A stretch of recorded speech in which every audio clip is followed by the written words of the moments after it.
Our fight to eradicate corruption, maladministration, unethical leaders, and the abuse of taxpayers' money by those in power continues. It's fresh, it's fearless, and focused. The OUTA Hour, where your voice matters.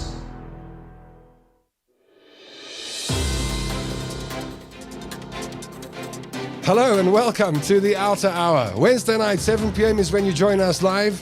Thank you for joining the show. Remember to say how's it to us in the comment section down below this video. Tonight, we have got guests in the studio for the first time in must be 2 years. We've got two guests in the studio tonight.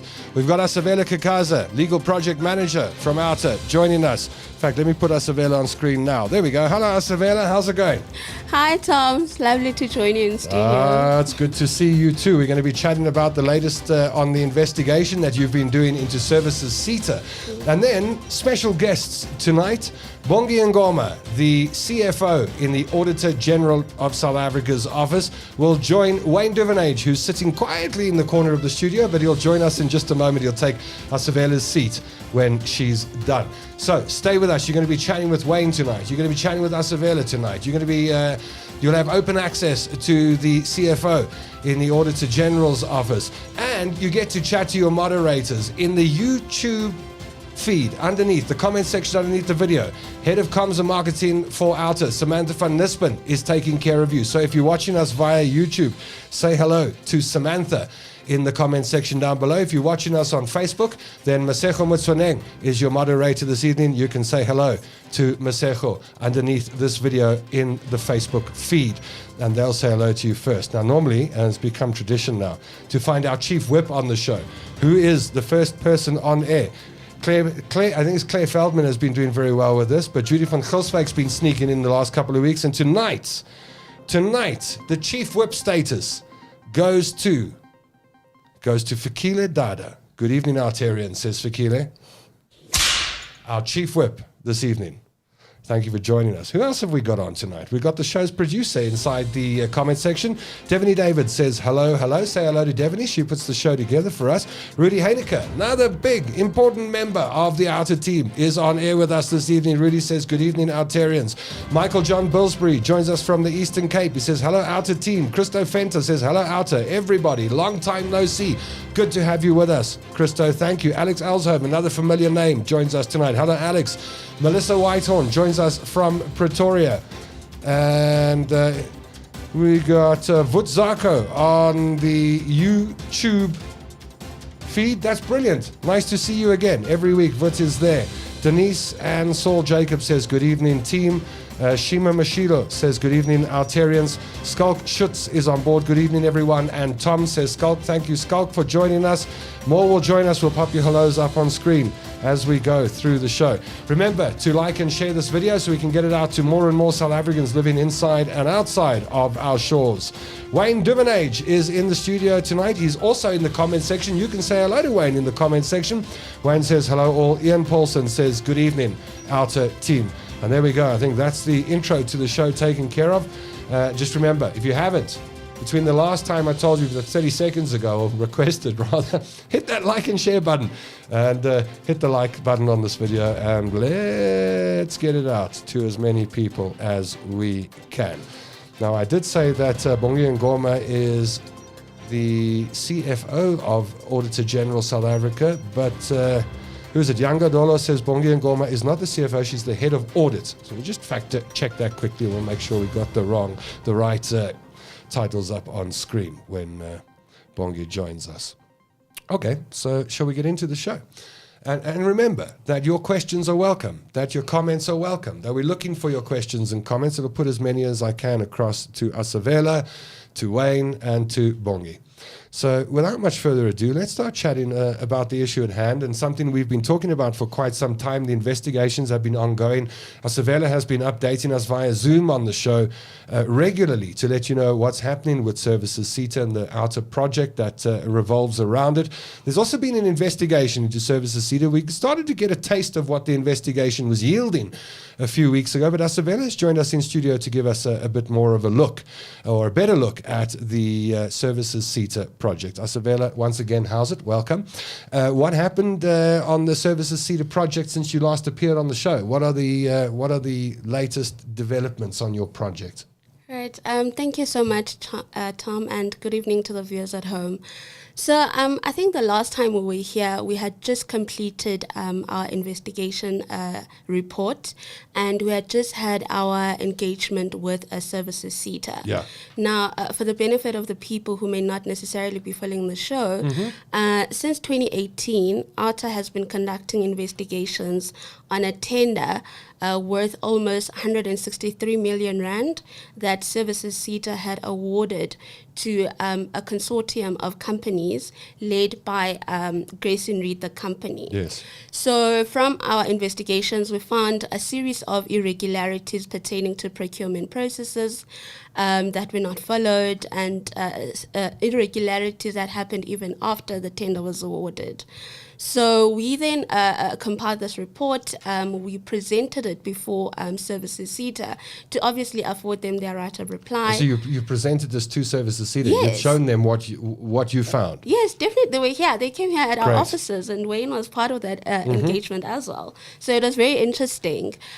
So in that engagement, Tom, they then made certain promises or undertakings or commitments that they pertaining to action that they were going to take. And one of those was that they were going to present our report before their exco, because they wanted to use our report as a basis for a further investigation, because they wanted to determine whether are their processes flawed or are they being manipulated. So since that engagement, they have since tabled our report before their exco, and apparently their exco was very shocked by the findings that we had in our report. And just bring us up to date on some of those findings for the benefit of viewers who haven't been keeping up with this story. Yeah, okay. So And just in a nutshell, if I may, Services SSETA is there to help mostly young people who don't have the means to go out and afford huge university educations, for example, to go get training in the services industry so that they can have careers and lives and jobs in that industry. Yeah. The whole SSETA is supposed to be there to support that process and produce a skilled people at the end of the day. But what's been going on is, tell us. Right. Yeah, that's exactly what they're supposed to do, Tom. Yes. So they facilitate skills development. So one of our findings were, firstly, starting with the advertisement. We found that the advertisement of the tender was, or the tender was advertised for lesser days than it's supposed to be, according to the PFMA. Because So that's a tender irregularity or in the process. Yes. We also found irregularities pertaining to the BEC evaluation of the tender. Now, this is something that Services SSETA came to us and they disputed that, because there's we found that the tender was evaluated before the closing date, and this is according to the documentation that they gave us. So we did a PI application and they furnished us with documentation. So from those documents, we found that the BSc set on the 21st of August 2017, and yet the tender was being closed on the 28th of August. So then they came to us, they're like, no, that must have been a bona fide mistake. They asked us to consider other factors as well. But we're like, well, we are working with the documentation that's before us. It's their information. Yeah, exactly. So those are some of the things that we found. And then also we found that after they awarded the tender to Services SSETA, there were invoices that Grayson Reed would submit to Services SSETA. And those invoices, we have reason to believe that some of them were fraudulent, because they belong to other companies other than Grayson Reed. So, and we didn't understand, how did they not pick that up? So those are some of the things that we found. And so now, after they've tabled our report before their exco apparently, suggested that they conduct investigations immediately, because they were shocked by what was in our report. And we obviously... Were they visibly shocked? I mean, when you were meeting with them, how would you describe? I mean, I could say I'm shocked. Yeah. I could say, oh my goodness, I didn't see this. Here's this. Oh my goodness, I didn't know that with the dates, and I can be shocked. How would you describe their reaction? Well, I'm sure everyone that watches the Outer Hour would love to have been in the room. So give us an idea of what the tone was like. Right. Well, I mean, I think at first, and I mean, Wayne can speak to this as well because he was there. But I think at first it was a bit tense because, I mean, we came to ask questions and they Sure. came to answer questions, right? So they came in and then we explained our report, and Rudy was there and Skalk were there as well. And then we started presenting, and they said there, but the CEO did, he was the one who said that they wanted to conduct investigations because they wanted to check whether their processes were flawed or whether they're being manipulated.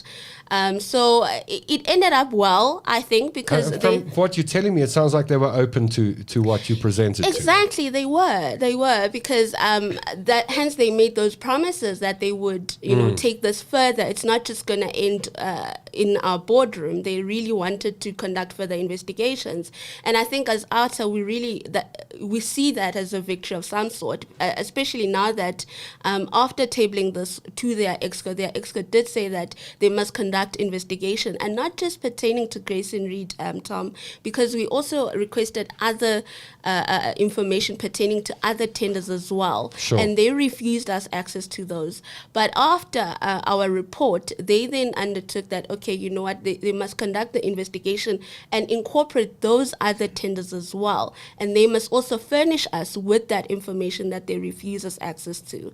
So we are very happy with that. Sure. I mean, obviously it's still the beginning, but we feel that it's a step in the right direction. What do you think this is going to lead to? People going to jail?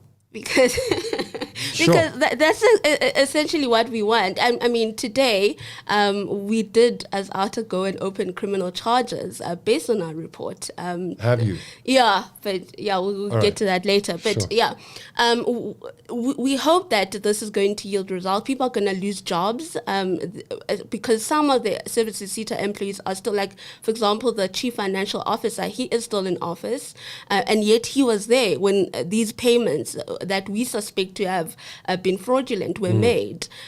So we want people to be removed and, rightful people brought back in position in their jobs, Tom, because also as OUTA, we got information from whistleblowers, and those whistleblowers, when they protested against or didn't want to participate in these shenanigans, some of them lost their jobs. So we are hoping that this is going to, be yield good result in the sense Sure. that people who participated in this, they are held personally accountable by feeling the financial consequences of what they have done, and also end up going to jail. And you said you have lodged criminal charges. Yes. So that's one of the things that we did. So as much as we welcome Services SSETA's undertaking that they will be conducting investigations and so forth, I mean, they are still the same people who denied us access to these documents. I mean, we had to take them Yes. to court.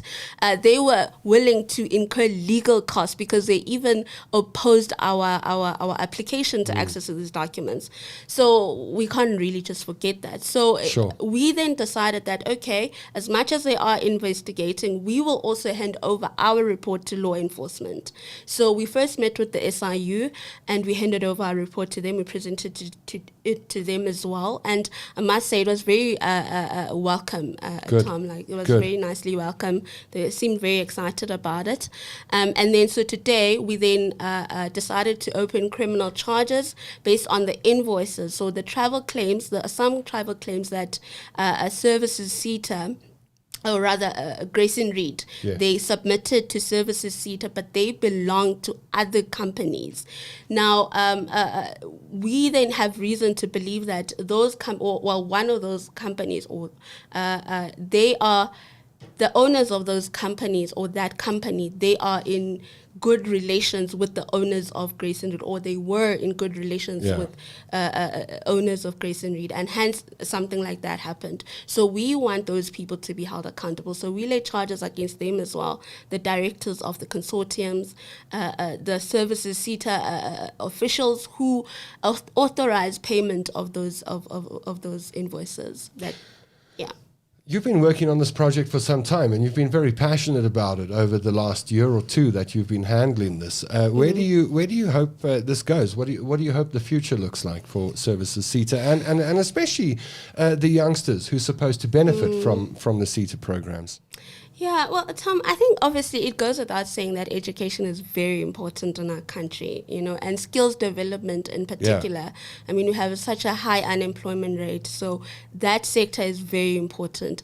But I think what we would like to see at the end of this is consequence management, Tom, and that's why we say that we welcome Services SETA making this undertaking to conduct these investigations by themselves, because at the end of the day, we don't just want people wearing orange overalls, but we also want these institutions to have working oversight processes. Yeah, you want to have change in the system. Yeah, exactly. And not the same results every single time money is awarded to companies. Exactly that. Rudy Heineke had a comment. I think Rudy was talking about the CFO being paid a salary of 2 million rand plus annually, not applying their minds to what it was appointed for.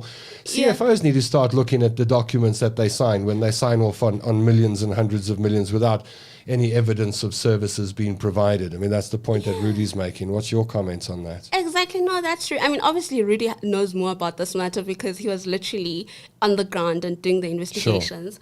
Sure. But I think that's true. And also, it reminds me of something during our engagement, Tom, when we asked them about their due diligence. How do you do your due diligence? Like, when someone presents something to you, how do you double check? Because one of the things that we found as well was that they gave a tender to a company that didn't even have the necessary experience to handle a tender of that magnitude.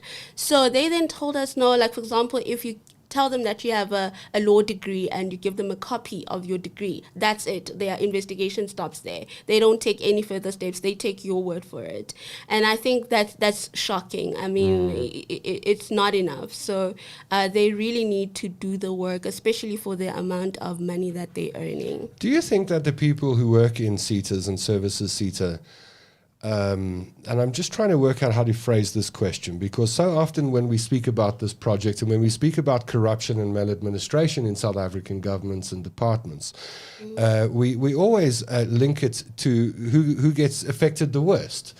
And with corruption in this country, it's very often the poor who get affected the worst. And with Services SETA, it's young people who really just want to get ahead in life and need a helping hand and then don't get it from the very program designed to do that for them.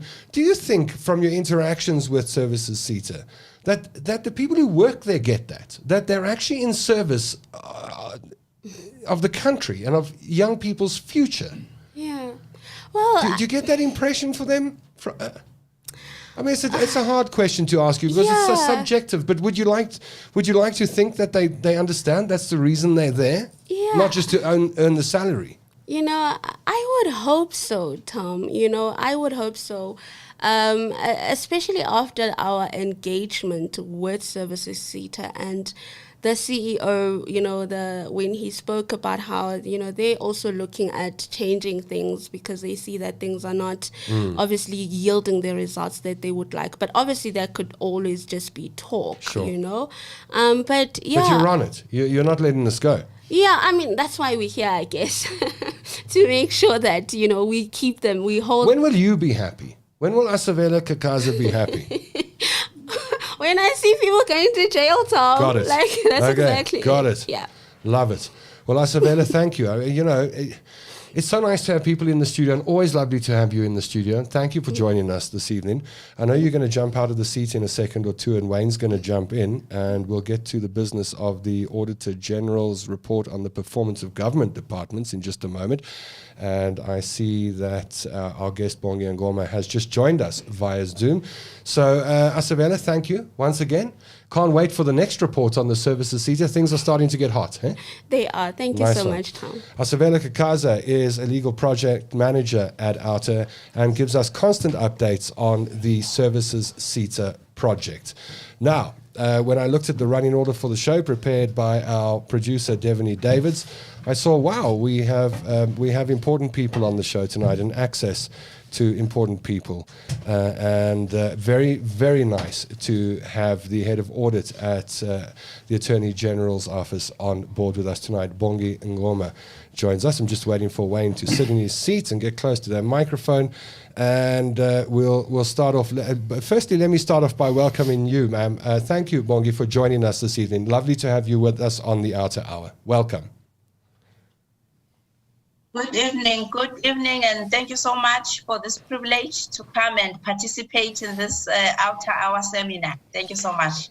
Thank you, and I'm sure our viewers are looking forward to the engagement and the chat. Let's start with you, Wayne, and welcome back. It's good to have you in the studio. It's nice to see you with us. Yes, nice to be here, Tom. Give you some company. Great to have Asavela in the studio as well, doing such great work. Yeah, that whole team is. This project has been long in the tooth, but we're finally getting somewhere. And through this project, as Rudy and others and Asavela have indicated to us, there are other similar modus operandi happening in others. So the more you scratch, the more you learn. Yeah, and moved into the NASFAS space, which we've spoken about. But Bongi, thanks for joining us. We had a great discussion on the SSETA panel on Monday. And I must say, we are always impressed with the work that comes out of the Auditor General's office. We look forward to your reports because you give us so much credible information about what is wrong. You do great work. And I think, the offices that you audit are certainly not happy. We see some of them contesting and challenging your findings and outcomes. But all in all, I think they know that you are looking deeply and more vigorously into the issues and the gross irregularities that happen. So we want to talk a little bit about the PFMA report, which you put out, or the Tsakani put out last week, and really interesting reading, I must say. It's really frustrating. Well, what did you make of the report, Wayne? Well, as much as there were some improvements, it's a horror story, as I was saying on Monday.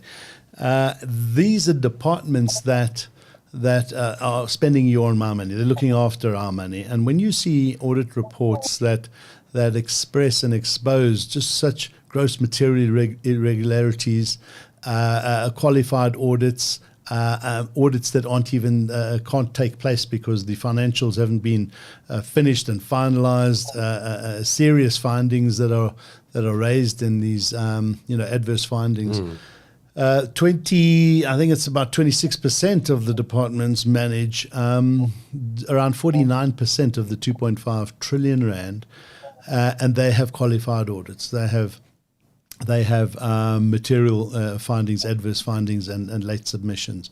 And that is just unacceptable to us. What we ask ourselves and say to ourselves, in these government departments and institutions, we expect impeccable, highest world-class standards of accounting and financial hygiene. And it's not the case. But I want to ask you, Bongi, or Tom, I think you've got some questions for Bongi there. I was just interested in asking Bongi about, in short, what the significance of the annual performance plans is, and why South African citizens and society should be concerned about it. Yes. I'm glad, Tom, you are asking that kind of a question. So if you go back to the theme of this general report, it says we want a culture of accountability, and that culture will improve service delivery. So the major feature in this report, and somewhat we had to deepen the work of the performance information. So the weaknesses that we have picked up in the performance planning and in the reporting have come up very strong. And what they have done, actually, they have exposed the drivers of the gaps, the gaps between the aspirations that are outlined in the NDP and then translated in the MTSF through the targets, but then those aspirations don't find expression in the department's annual performance plan. And as we all know, if something is not measured, it will not get done. Actually, some people say If it is not measured, it will not even exist, which is why it is important that citizens pay attention on this report, as it talks to why there is no service delivery on the ground. Sure. So what we have picked up is incomplete targets in the annual performance plans, meaning those goals that are sitting in the MTSF are not located in the department's targets. There's various examples that we outline in the report. I'm not sure whether you just want me to highlight one or two. Go ahead. There's one that I like Sure. the most. Yeah, there's one I like. And the reason I like this example is because I'm a village girl based in the Eastern Cape. As you would know, Eastern Cape is big on the peat system. We call it a peat system, that bucket sanitation system.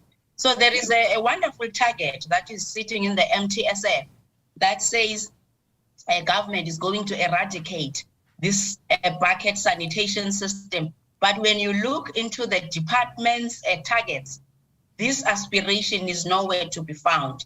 And then there's another one, which for me is glaring because I studied through the Bantu education as well, which was an aspiration to provide textbooks for critical subjects, your maths, your English for grade 6 and 9. So there's that wonderful aspiration. But when you look at the targets in these departments, only 4 out of the 9 auditees in the education sector have got this target located in their annual performance plans. So those are the 2 examples that for me speak loud in terms of what the citizens are experiencing on the ground. But mainly 2 issues. One, the indicators are not complete because they don't talk to the MTSF. Number 2, some of these indicators, measurements or targets do not even correspond with the mandates of the departments. And mainly, many of them are input-driven, activity-based, meaning they drive things like completion of reports, instead of drive targets like creation of jobs. So those are the things that we highlight through this report. And then there's a translation, of course. There's a part of this report that then talks about underachievement. So the one part talks about weaknesses in the performance planning. The other part talks about underachievement, therefore, in the performance by government. And then we go to town in there where we outline examples like the aspiration to provide water, in the country, aspiration to rehabilitate 9 dams. 3 years on, 1 dam only has been rehabilitated. That's one of the examples. The roads, all of us experience the quality of the roads in South Africa. Yeah. So there is an aspiration that talks about upgrading and refurbishing and maintaining the roads. And they've even quantified the extent of the kilometers to say they will refurbish just under 8,000 kilometers in this 5 years. 3 years later, only 744 kilometers has been refurbished. Sure. So those are the things under the annual performance plans that we highlight in this report. Thanks, Tom. Yeah, great work, as I said. And I think if you really want to understand and unpack what's going wrong with your money as a taxpayer and with the management thereof, and why we're in the dire situation we're in, I would urge everybody to go into the Auditor General's website to find those reports. They're right there, and read them. They make for extremely interesting reading, and I think it also gives us an understanding of the complexity of the Auditor General's office. And going back to Kimi Mkweta's days where this role was taken far more seriously and carried on now under Tsakani and her team. And we meet with them from time to time, with Jan and Sidi and Tsakani and Bongi. It really is. You always speak highly of the Auditor General's office. When you have government departments that do their job properly and well, and do it without fear, we have to praise, we have to support, we have to engage and get closer to them, because we need more of this. We saw that in with the public protector under Thuli Madonsela as well. We see it now in the National Prosecuting Authority's offices. For many years, these offices have been decimated and undermined. And so it really is, it's so encouraging as a country, gives us hope when we see the work of the likes of the Auditor General's office. So, how serious is this? I want to, when I say how serious, I'm just looking at a comment from Rudy Heineke. Rudy wants to know what the excuses are from these institutions for non-performance. We'll pass that question on to Bongi in just a moment. But there was another one here that I was looking for, which was the material irregularities reported by the Auditor General in the PFMA totals 12 billion rand. I think that gives you an idea of the seriousness of the situation. But when you take a look at it, Wayne, what do you see? Well, 12 billion rand is just a lot of money. Serious or material irregularities to that extent, of which they've been able to try and claw back. And in the Auditor General's report, they talk about almost or just over 1 billion rand being salvaged or being clawed back. That's less than 10% of that. So it's tough. And once that money is spent, it's gone. And that's what the issue is. And our view is why this problem exists, and the Auditor General goes into it in the report, is for us, it's a combination of things. Firstly, we have a lack of competence. We have people filling very serious roles, multi-billion rand institutions, organizations that aren't qualified. That is a serious problem. Then the second part of that is accountability. There's a lack of accountability. So you'll find accounting officers and CFOs in organizations that year after year have these bad reports, and yet they retain their positions.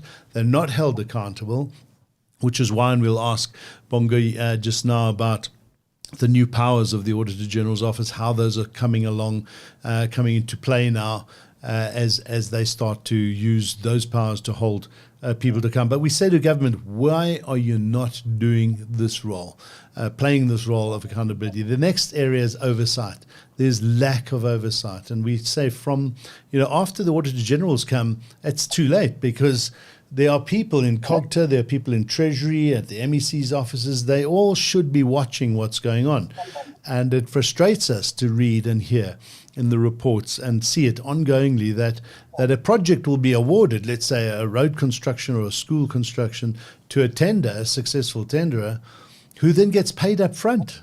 Sometimes the entire amount, but at least half of it to get the project going, and before you know it, they've gone. The money's disappeared, and you can't find these individuals, and then there's lack of follow-up.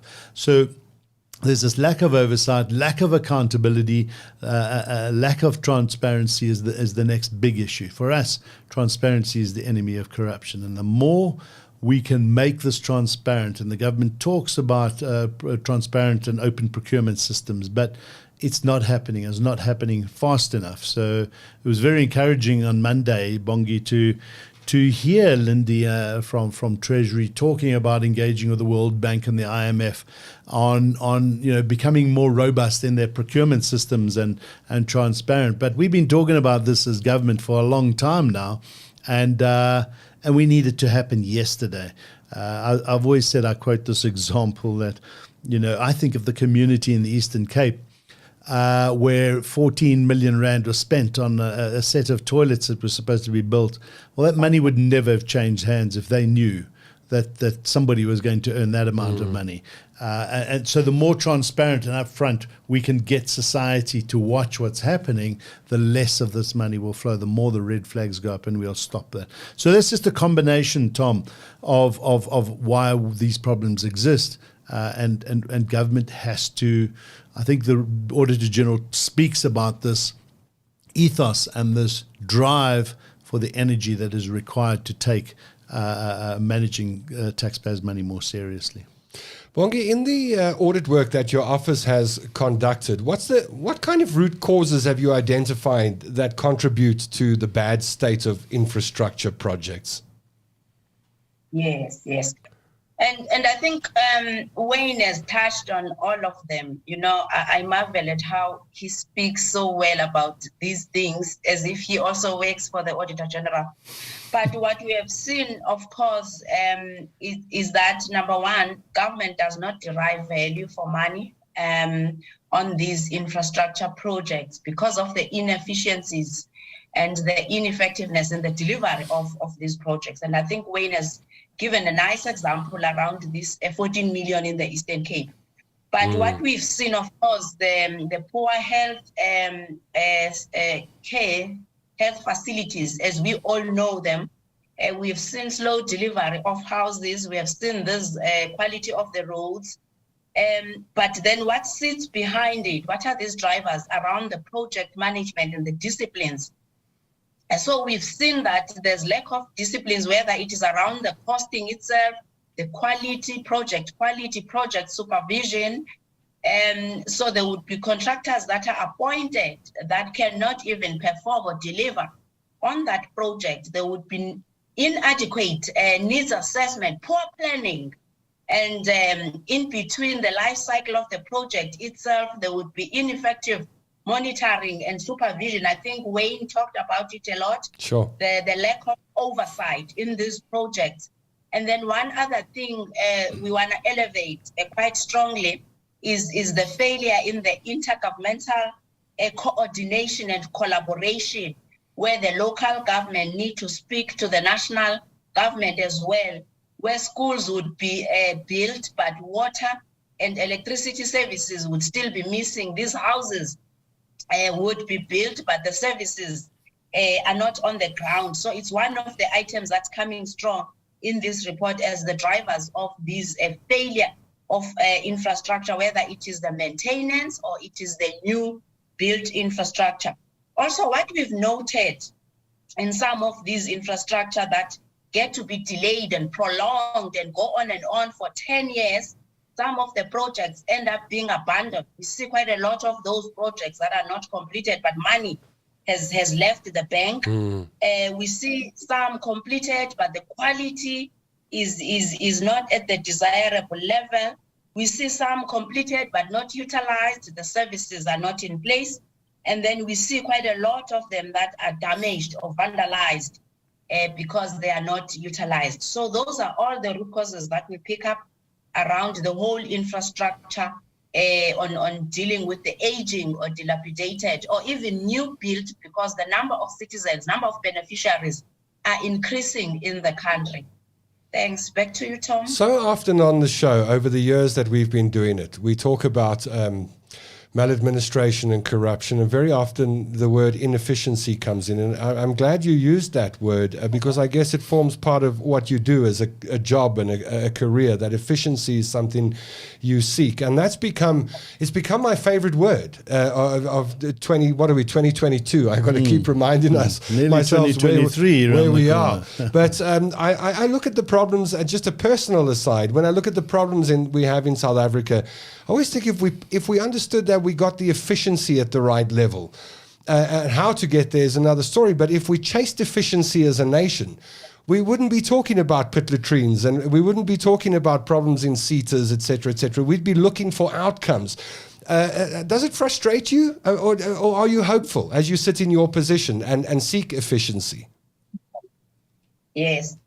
Look, it's an important word nowadays because it's driven by the fact that there's limited resources in the country, meaning utilization of those resources has got to be adequate. Resources are shrinking year after year. The tax base is also shrinking. So the word efficiency becomes very critical.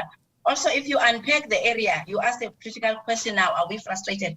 I think what gives us hope is this, the new powers that were given unto us 3 years ago in 2019, the material irregularities in particular, which mainly is the instances of non-compliance or fraud or theft, but where there's a likelihood of a loss. So we are now able to issue notices once we pick up those instances of irregularities. We issue notices and then we then follow through to assess whether the accounting officers are implementing those actions. And if we are not happy with the implementation, non-responsiveness by accounting officers, then the Auditor General can use her powers. And there's 3 ways that she gets to use her powers. One is to elevate those cases of non-responsiveness to the audit report itself through recommendations. That is number 1. If then she assesses later that there is still non-responsiveness after they've been elevated to to recommendations level. She can further use her powers and issue what is called remedial actions, and they're binding. And there are many of those cases now, I think 19, we have got 19 that are in the recommendation remedial action stage, and also some are referred to various public bodies. But having said that, we are beginning to pick up some impact. We're beginning to pick, so there's pockets of responsiveness by some of the accounting officers. Sure. I think Wayne, when he did his opening remarks, he did talk about cases where there's now recovery of losses. There's also prevention of losses. There's also some losses that are in the process of being recovered. But what gives us hope is that it doesn't end there, because a material irregularity is resolved when there's recovery of loss or prevention. But most importantly, when there's improvement in the internal control environment, because that is what is going to sustain organizations and entities going forward. But we are also picking up instances where there's now disciplinary processes, where there's consequences for those officials that are non-compliant. And there's criminal investigations that are also instituted. And there's, most importantly, supplier contracts that were stopped where money was just about to be lost. So there are pockets of successes, and not so much, but I think it's important to talk about those pockets of successes, Sure. but also to talk about the 19 cases where the Auditor General had to use her powers. This quest for efficiency and this quest to root out corruption at administration is like a big ball sometimes, Wayne. I think it's this huge ball you got to get rolling. Yeah. And when it starts rolling, it rolls slowly. But if you keep pushing, it rolls faster and faster till we get to where we want to be. We've got to keep pushing. We've got to keep pushing, Tom. So it's nice to see that the powers are being put to use, but we are so hungry for accountability as civil society that we always put the Auditor General under more and more pressure to say, well, we need more. And we need to see, I think we spoke about this on Monday as well, Bongi, that the restricted supplier base, and we see it in the cases that we manage, where we've found companies wanting and they just change names, same directors pop up in another company. So we need to, I think, collectively put Treasury under pressure from the work and from the discoveries you're making to have that list updated far more regularly, far more accurately, not just with company names, but individuals' names, directors that are on these companies that have been found wanting. And that list, when we look at it, is just far too short with the stuff that the Auditor General is uncovering and civil society at large and the NPA and so on.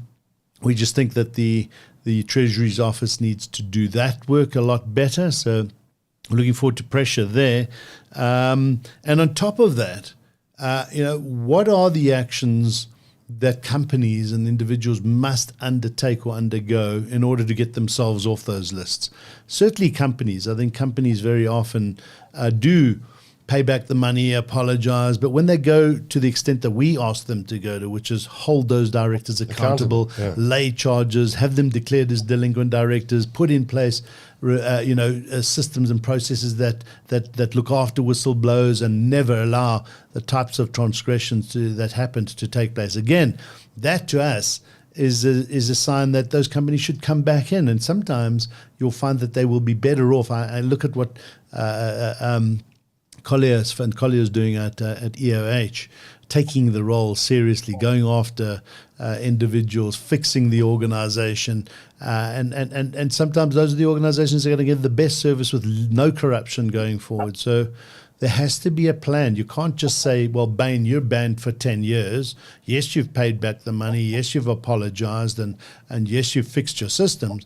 But McKinsey were worse off, also apologized, paid back the money, but not banned. Neither is KPMG, neither is SAP and ABB and so many others. So we need to see more consistency in this space.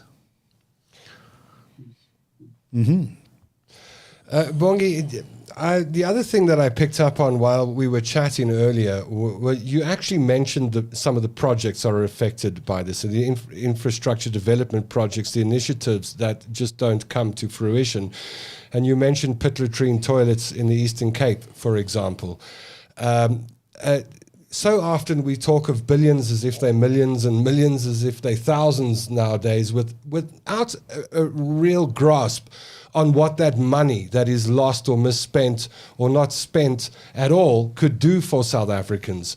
When you sit in the position you're in and you deal with all these numbers and you're looking at millions and hundreds of millions and billions as part of your job, do you, when you sit there, also think about what could have been done with money that has been misspent or not spent at all? Or wasted? Yeah. Yes. No, that's a good question. So if you look at, there's a chapter in the general report itself that talks about the pressure on the fiscus. So if you look at the culmination of all these things we are talking about, the non-delivery, the poor project management, services not delivered on the ground, the non-compliance to legislation, the fraud, the theft. So all those things put together with the new trends that we are picking up now, which is the litigation against the state, especially coming from the health sector, the medical claims. And so if you add up all those things, I mean, they come to an amount that could have been earmarked for services in our country. Yes. So you are quite correct there. But then in that chapter of pressure on the fiscus, we go to town where we detail the practices that we pick up that are uneconomic practices where, for an example, you take the public works, which are responsible for the property management in our country, where there would be buildings that are not in safe conditions, are not maintained. And then the departments opt for private leases, which are so long in terms of the terms of the leases and at exorbitant amounts. And then when they expire, they enter into month-to-month leases, which are much higher than what the market charges. So those are the kind of practices we note where also licenses are acquired, softwares are bought, but these are not utilized, where government pays for goods that they don't even receive, where they list buildings that they don't even occupy, where the infrastructure cost itself, the subject that we just discussed now, it comes at a cost where they work on a project that they don't conclude or they complete it at 3 times the amount. So if you add up all those, they put pressure on the fiscus. So you are quite correct. There is a chapter in our general report that dives into that aspect. It's billions. It's billions. And I want to add to that, Bongi. You know, what we're seeing is when we look at the trends of government coming after citizens for more money, more taxes, especially in local government, you must see the increases. And the increases in salaries to themselves, and less is spent on maintenance. We've got enough money in this country. If we could control all of those things that Bongi was talking about, if we saved all of that money, we would have so much to fix and do. But it doesn't help if you build a road and even if the person completes it, and as Bongi says, we've worked out as well. We get 1 kilometer for every 3 we pay for. You know, probably 1 classroom built for every 3 we could have with what we pay. So there's so much there. If we could just contain it and fix it, we could fix this country very quickly. But that's going to take a lot of work, and we can't wait for a messiah of a leader to come along. Of course, that does fast track the serious fight against corruption and ensure that we have accountability. But until then, we've got to rely on these officers and then on civil society and people to start putting pressure on all of these areas where these gaps are. And Bongi, that issue on state property, we are going to engage with the Auditor General's office on. You've done some good work in audits there, but it does astound us that we've got empty government buildings and government departments renting nice, privately owned buildings at well above the market price. And COVID gave businesses, I mean, we took advantage of that as well. We saved nearly R1 million a year on our rent just by seeing, well, our lease had come up, office space is empty, people are giving away office space at half the price they were prior to COVID. And we were able to move and restructure and take up the opportunities. Now, if that's not happening, if government isn't seizing the opportunity from the COVID fallout, getting out their leases down, getting out of these expensive leases, moving into more efficient offices, going back into the vacant government offices, having them fixed up, and that there must be billions of rands around the country wasted just on office leases. If you just did an audit and fixed that up, and no government department was ever allowed to lease an office unless it had gone through these checks and balances to see if we could move them into vacant offices that are government owned, I can't tell you how much money we would save as a country. So we need to put the Department of Public Works under pressure to do their job properly in that regard. Bongi, I'm sure there are days where there are days that give you headaches, but tell us which days make you smile and which days give you hope. Wow, you know what? These powers, I must say, the powers give us hope because we are beginning to see a shift in culture, as slow as it is. Also, the new strategy by the Auditor General, which has translated into this kind of a report that we were able to issue this round. Remember, the new strategy talks about shifting the culture of public sector by 2030. And then we've got a continuum, a strategy of how we are going to shift each auditee into various stages. So that gives us hope. We're going to utilize more insights. We're going to come up with insights that will illuminate your understanding, like this kind of report. When look out, there'll be more reports in the first quarter of next year. Public Works, there's going to be one big report where we consolidate everything around public works and infrastructure. There'll be a report on transport, a report on SOEs. So we couldn't bulk everything in one report. So watch out for those reports. We can't wait. We can't wait. We're looking forward to them, and we're looking forward to engaging with your team early in the new year to start unpacking some of the things that we're seeing and where we think a little bit more scratching and deeper auditing can uncover so much. You know, Bongi, just listening to Asavela before this, one of our project managers on this SSETA spending, what astounded me when we met with these authorities, these executives from the services SSETA, was that you get the bid evaluation and then the adjudication process. The adjudicators just assume the evaluators have done their work. And when we read what's happened, what's gone wrong, it's so obvious to us. And when we say to these adjudicators, but did this not worry you? Did this flag not come up? Just look at this here. Why didn't you pick it up? And their view, well, I think it's done with shaded glasses and blinkered vision, and possibly self-interest, is that no, as far as we're concerned, once the evaluators have done their work, they've done all the hard yards and ensured that everybody's qualified, can do the job, the company exists, it does have the staff that they say they have in the equipment. And we say, really? So that's it. If they say it's all there, oh, it's so sad. And then you can just see the lights going on, and corruption is just so easy in this country. We really have to tighten those screws. Wayne, what do you think has to be done to fix the problem of poor financial management in government in South Africa? You know, I think aside from the work that the Auditor General is doing, where the highlighting has taken place, to me it starts with Treasury and Finance, and that's why we ask Treasury. You know, you have oversight powers.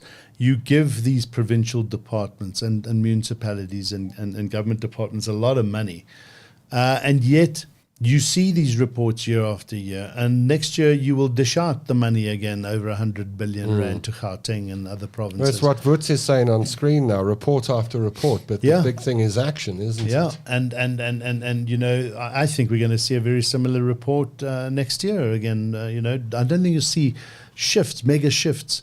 So to get those right, we believe that the Treasury, the DG, the Minister of Finance needs to sit down with civil society, with the Auditor General's office, and say, right, what is it that we have to do differently? And for us, it is around oversight and accountability, to say to those departments and MECs, if we're going to give you 20 billion rand for your roads and you don't spend it and spend it wisely and properly and stop paying people up front and then go and check the quality of those roads, then we're going to have to channel that money through alternative oversight mechanisms. We're going to insist that civil society and other audit processes are put in place to watch you do your job.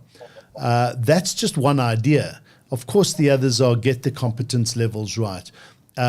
Hold those people to account who have been blatant in looking away and allowing the corruption and maladministration to happen. And I think if just those few initiatives will go a long way to getting people to sit up and take their job seriously. But there is a lack of qualified people with the financial skills that are required. It's not that government pays poorly anymore; they pay very well. It's just that I don't even think it's a lack of the skills are out there. It's just a lack of holding the current incumbents to account. Here's what I think. I think if you're in a position like government is to pay good salaries. And I agree with you, Wayne, because I know a couple of government workers and I have government workers as friends, and we talk about salaries and money, and they're getting paid well. Yeah. When you're paying good salaries or great salaries with great perks, you want the best people. Yeah. And it seems as if private sectors had the best people until now, and government really hasn't. And perhaps the best people in South Africa need to start getting involved in government. Well, they will, because there's salaries on there. And you must understand there's a lot of good people in government. There are a lot of frustrated good people because their name... you've met those people, and I've met people. Good people, yeah. But as you say, I think catered deployment's another issue. So you find people getting jobs that really shouldn't have those jobs, are not qualified. We were horrified to find in one municipality multi-billion rand budget, and the CFO would probably make the position of a junior bookkeeper in a corporate environment that spends that amount of money. Let's get the best into those positions. Yeah. Bongi, we're almost out of time. Can you believe it? It's gone so quickly. But I wanted to ask you before you left, if you've got a message for our OUTA Hour viewers or South Africans from the Auditor General's office, what would you say to people watching this show?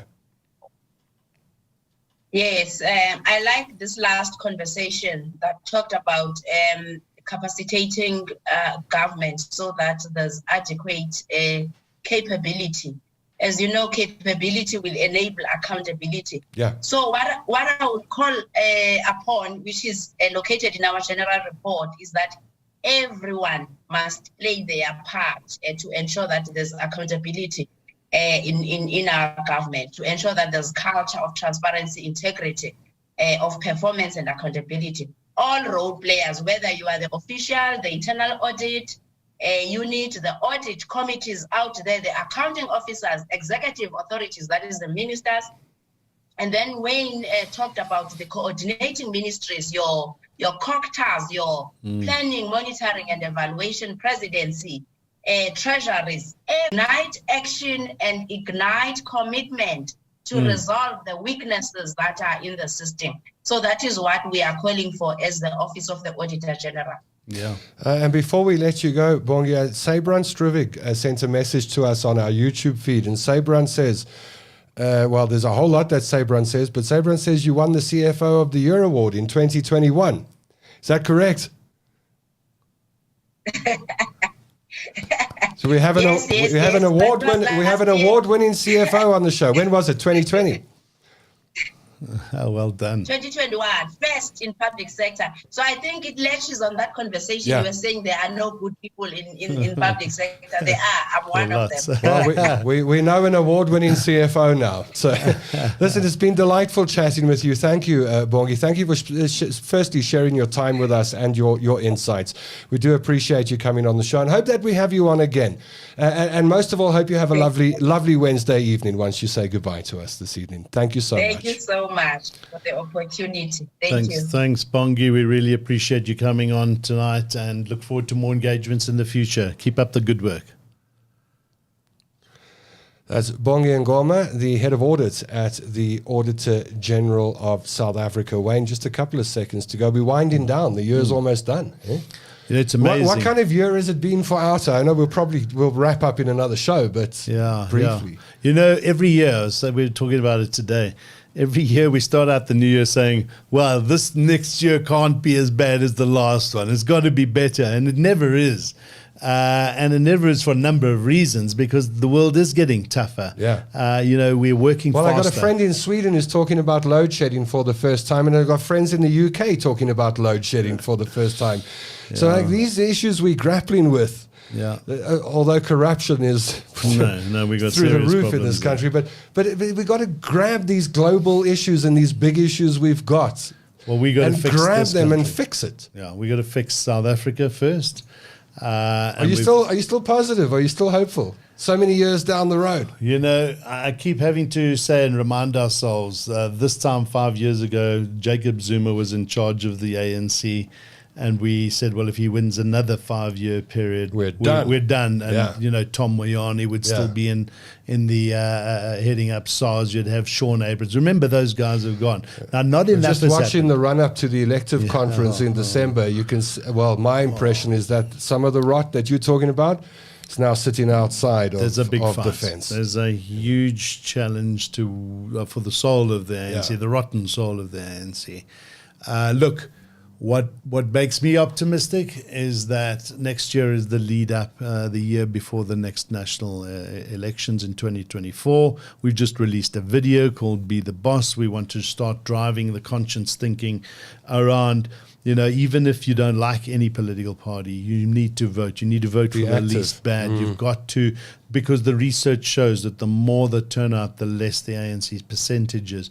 And I believe, seriously, if we get to 65% turnout at the elections, that even an EFF-ANC coalition will be below 50%.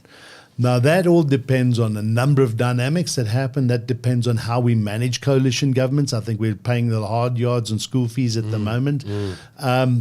We see Rivonia Circles on Gezo Zibi now launching off his movement, a political party as well for the elections. So there's some good things bubbling up. I know we got to grapple with too many smaller parties doesn't necessarily make it easier. But coalition governments is going to be our reality. And I guess it doesn't matter who's in power, who's in control. There'll always have to be civil watchdogs like OUTA. Yep, absolutely. We are going to remain in that space, and we're going to grow in that space, and we just need to get more and more people on board and behind us so we can do more. I mean, we're in a tough situation. That's what I wanted to say. It's hard work, isn't it? I mean, fighting corruption and maladministration is hard work, and being an active citizen is hard. It's not a walk in the park. No, but when it's your job, but it's necessary. When you are full time in it, I understand. We speak to business leaders. I just don't have time. I'm trying to run a business, and we say that's fine. We don't expect you to run around and do so. We'll do that for you. Just support us. But ours it's a job for us, and we're passionate. The people in OUTA are so energized and so passionate, professional about the civil activism. We don't shoot from the hip. We do it professionally. Yeah. We do it with gusto, and we do it diligently. So it's really great to work with this team, and the energy is high, but the pressure is also high. It's extremely high, and we've got to do things differently, because we will burn out if we carry on at this pace. The hardest thing for us, Tom, is to say no sometimes to big cases with billions of rands where we just say, sorry, we don't have the resources, or we should be 145 staff, not 45. But until we get there, we cannot burn our people out. We have to do things differently. That's our challenge. We've got December coming up tomorrow, 1st of December, and then in about 15 days we switch the whole country off for about a month. So in true South African But corruption fashion, never sleeps. Well, you've got to watch these guys around the 25th of December. And they sign so many contracts around that time while everybody's sleeping. No, we know it. All right. Well, Wayne, it's so nice to have you with me in the studio. I sit here, I don't say alone, because there's always someone else on the other side of Zoom. But how lovely to have you and Asabel in the studio tonight. Great. Nice to be here. Yeah, it always is. A nice engaging with our supporters out there. You got a message for the supporters before we go? Absolutely. It has been a tough year. Use these breaks, use the summer break wisely, stay safe. We will have more chats between now and then. But But let's be optimistic and let's be the solution to this country. Let's find the solutions. Adopt this phrase: "If it is to be, it's up to me." We got to just do it. I think if you want to look for the problems, we could fill pages and pages like this. Yeah. Because have problems, pages full of problems. But I suspect that when we look back in a few years from now, we're going to start ticking off all sorts of boxes that go, oh, well, that was fraught. And we managed to fix that. A lot of good stuff. That was going south, and we've managed to stop it going south. Just looking at that picture in the press today with Brian Molefe and Anush Singh and Garma and others in the dock, in court. All these people that years ago said nothing's going to happen to them, they're being rounded up. That's right. That excites us. Yeah, you can't escape your evil doings forever. I don't believe that. Something catches up with you in the end. Well, that's it. We ran a couple of minutes over. Hope you've enjoyed this evening's program. If you're watching post live, thank you for pressing play. Hit that like button and share the video and come back to us next Wednesday at 7 o'clock. So from me to you, for the next 7 days, I send you wishes, good wishes of money, of health, of love and kindness.